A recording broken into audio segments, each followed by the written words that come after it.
Wally et ses amis. J'ai fait le tour de mon pays en me cultivant la cuisine, le tourisme, l'histoire de mon pays, l'invention, les valeurs civiques pour tous les enfants. Wally et ses amis. Bienvenue chez Wally et ses amis. Avec moi, Wally, on ne s'ennuie jamais. Aujourd'hui, j'ai décidé de vous emmener faire une promenade historique. Mais il me faut notre historien pour vous relater les faits. Azemli, t'es là? Oui, Wally, je suis toujours prêt quand il s'agit d'histoire. Chers amis, nous allons découvrir plein d'endroits magnifiques. Mais il faudra faire attention à tout ce que nous allons dire. Parce qu'après, vous pouvez gagner de super lots en répondant à notre question concours. Nous allons à la découverte d'une ville historique. Bon, si je vous dis Bazouamé, ça vous dit quelque chose? Ou Alsam. Un autre nom de la ville, toujours rien. Alors si je dis Assoya, non plus, sachez chers amis que ces trois noms sont les noms historiques de la ville de Grand Bassam. C'est de cela qu'on va parler aujourd'hui. Alors, direction Grand Bassam. Nous sommes dans la ville de Grand Bassam, mais nous visiterons la ville historique de Grand Bassam, qui est encore appelée le quartier France. Nous sommes sur le point d'entrer dans la ville historique de Grand Bassam. Cette partie de Grand Bassam est séparée de la ville actuelle par un pont appelé le pont de la Victoire. Il fut construit en 1928. Pourquoi l'appelle-t-on le pont de la Victoire? Par rapport à la victoire des Alliés de 1914 en 1918, nous l'avons rebaptisé. Parce que c'est sur ce pont qu'ont marché 2000 femmes noires et libéré les hommes en 1949, d'où le pont de la Victoire. C'est d'ailleurs un monument en leur honneur qui est représenté à la place de la Paix, au centre-ville actuel de Grand Bassam. J'espère qu'il est encore solide parce qu'on va le traverser.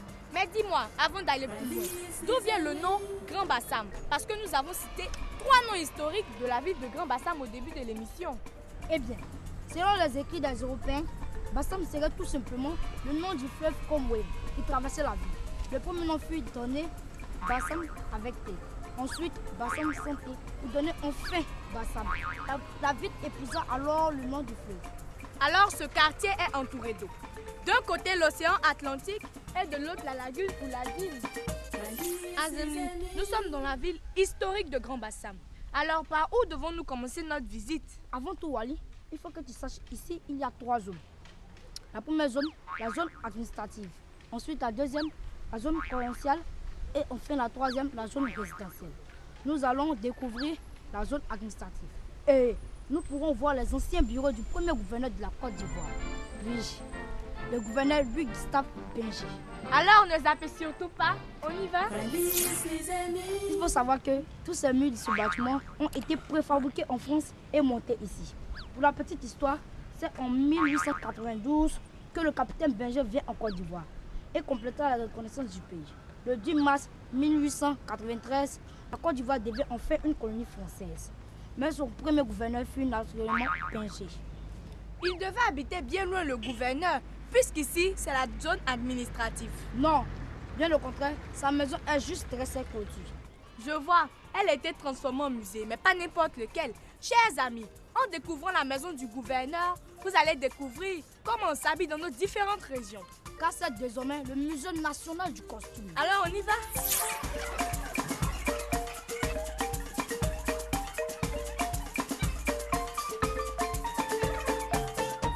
Wally, pour notre première visite, nous avons visité les maisons coloniales. Mais il reste l'entrepôt du WAF, devenu le centre artisanal.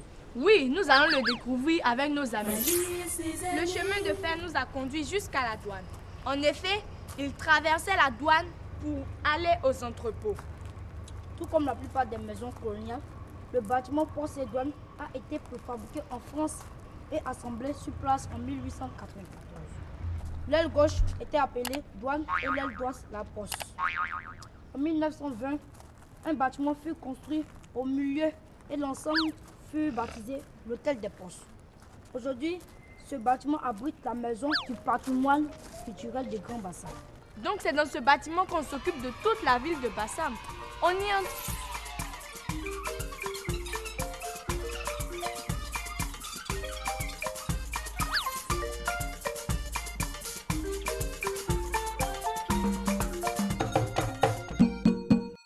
Nous sommes à la fin de la première partie de notre visite à Grand Bassam. Alors, je vous pose notre question concours. Quels sont les 2 grands groupes ethniques de Grand Bassam? Écrivez et vous gagnerez de super lots. On se retrouve pour d'autres découvertes passionnantes. Bien sûr, avec Joie Wally. Tu me connais, je suis toujours prêt pour ça. Soyez nombreux pour notre prochaine visite guidée. Et surtout, n'oubliez pas, la devise de cette émission est « J'aime mon pays et je suis fière d'être ivoirienne ». Bisous à tous, bye. Dis-moi protocole. Wally, ses amis. Bassam viendrait. Je fais le tour de mon pays en me cultivant.